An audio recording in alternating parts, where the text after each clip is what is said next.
A cura interior pela palavra de Deus. Lição 6. Cura pela palavra de Deus para a culpa. O caso da mulher adúltera. Texto base, João 8, dos versos 1 a 11, que diz: Jesus, entretanto, foi para o Monte das Oliveiras. De madrugada, voltou novamente para o templo, e todo o povo ia ter com ele. E assentado os ensinava. Os escribas e fariseus trouxeram à sua presença uma mulher surpreendida em adultério e, fazendo-a ficar de pé no meio de todos, disseram a Jesus: Mestre, esta mulher foi apanhada em flagrante adultério, e na lei nos mandou Moisés que tais mulheres sejam apedrejadas. Tu, pois, que dizes? Isto diziam eles, tentando-o, para terem de que o acusar. Mas Jesus, inclinando-se, escrevia na terra com o dedo. Como insistissem na pergunta, Jesus se levantou e lhes disse: Aquele que dentre vós estiver sem pecado, seja o primeiro que lhe atire pedra. E tornando a inclinar-se, continuou a escrever no chão. Mas ouvindo eles esta resposta, e acusados pela própria consciência, foram se retirando um por um, a começar pelos mais velhos até os últimos, ficando só Jesus e a mulher no meio, onde estava. Erguendo-se Jesus e não vendo a ninguém mais além da mulher, perguntou-lhe: Mulher, onde estão aqueles teus acusadores? Ninguém te condenou? Ela respondeu: Ninguém, Senhor. Então lhe disse Jesus: Nem eu tampouco te condeno. Vai e não peques mais. Não é difícil pecar, decepcionar a Deus e a nós mesmos. Não é difícil mentir, adulterar, exceder-se no namoro, ser desonesto, ceder à lascívia, maldizer, magoar, quebrar promessas, render-se a um vício. Difícil é conviver com a culpa que o pecado traz.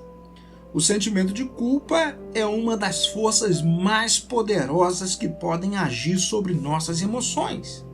E ele está, de alguma forma, presente em todas as enfermidades interiores.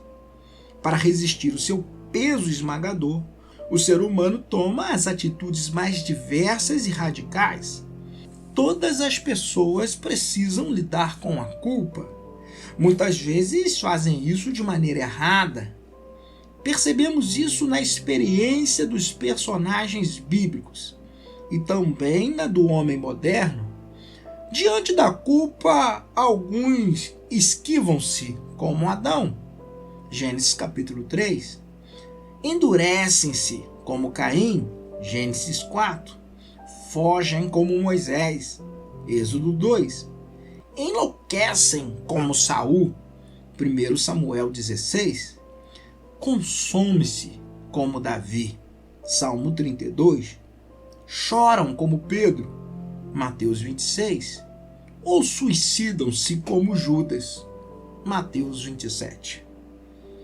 A experiência da mulher adúltera, no entanto, nos ensina a forma adequada e saudável de lidarmos com esse sentimento. Com ela aprendemos que só aos pés de Jesus podemos obter o alívio para este peso, o peso da culpa. Reconhecendo a culpa. O primeiro passo para superar o sentimento de culpa é reconhecer o pecado. É por relutar em admiti-lo que a maioria das pessoas afundam-se no remorso e na manipulação, em vez de crescer com seus erros e livrar-se deles. O primeiro personagem que nos chama a atenção nessa história é o adúltero. Ele merece destaque pelo simples fato de não aparecer no texto. Onde ele está? Obviamente, o adultério é o tipo de pecado que não dá para se cometer sozinho, mas a mulher foi levada à presença de Jesus sozinha. Na verdade, o que a lei estipulava é que ambos os envolvidos no pecado fossem mortos. Então, por que o homem não foi também? Talvez no seu coração ele não se sentia culpado, amparado por uma consciência cauterizada e por uma sociedade machista. Provavelmente o seu raciocínio era: por que devo ser corrigido ou julgado? Não fiz nada demais. Sou homem. E dos homens se esperam atitudes desse tipo. As mulheres, sim, devem ser recatadas e fiéis. Ela cedeu. Eu não tive culpa. Ele fazia uso de um mecanismo psicológico conhecido como negação. Negava qualquer culpa para si mesmo, privando-se de qualquer perdão. Saiba que ao menos que você amoleça o coração e assuma suas falhas, culpas e pecados, não poderá ser transformado pelo Senhor em um vaso novo, uma nova criatura. Sua vida não terá conserto. Claro, isso não é fácil. É sempre mais fácil, mais cômodo apontar o erro alheio, responsabilizar os pais, o mundo, os outros e mesmo Deus pelo que dá errado na vida. O primeiro passo é decisivo e o indispensável é reconhecermos a culpa para que saiamos da derrota em direção à vitória. Confessando o pecado. Ao contrário dos demais, a mulher adúltera não tentou negar, justificar ou transferir suas responsabilidades. Embora pudesse tentar fazê-lo como os outros personagens da história, assumiu a culpa, confessando-a com seu silêncio. Aquela mulher tinha de fato as suas culpas e fez com elas, suas culpas, o que de mais saudável um ser humano pode fazer. As confessou. A Bíblia diz: o que encobre as suas transgressões jamais prosperará, mas o que as confessa e deixa alcançará misericórdia. Provérbios 28:13. Assuma as suas responsabilidades. Deixe de negar, projetar, esconder. Confesse seus erros humildemente ao Senhor. E o faça de modo específico. Chame o pecado pelo nome. Exponha a Jesus as impurezas do seu coração, a fim de que Jesus tenha a oportunidade de lavá-lo. Arrependam-se e tomem posse do perdão. Paulo declara em Romanos 8:1: agora, pois, já nenhuma condenação há para os que estão em Cristo Jesus. Recebendo o perdão. Ao alimentar um mórbido sentimento de culpa, o ser humano nada mais faz do que se submeter a uma agonia desnecessária. Nossa dificuldade em aceitar o fato de que Deus nos perdoa quando, arrependidos, lhe confessamos os nossos erros, resulta da posição orgulhosa do nosso coração. No fundo, não aceitamos que a solução para o sentimento de culpa não esteja em nossas mãos. Continuamos achando que é preciso fazer alguma coisa. Achamos que podemos e devemos pagar pela nossa restauração. Não queremos ficar devendo nada para Deus. Mas o fato é que não podemos pagar nada. Somos absolutamente impotentes. Tudo o que nos resta a fazer é receber.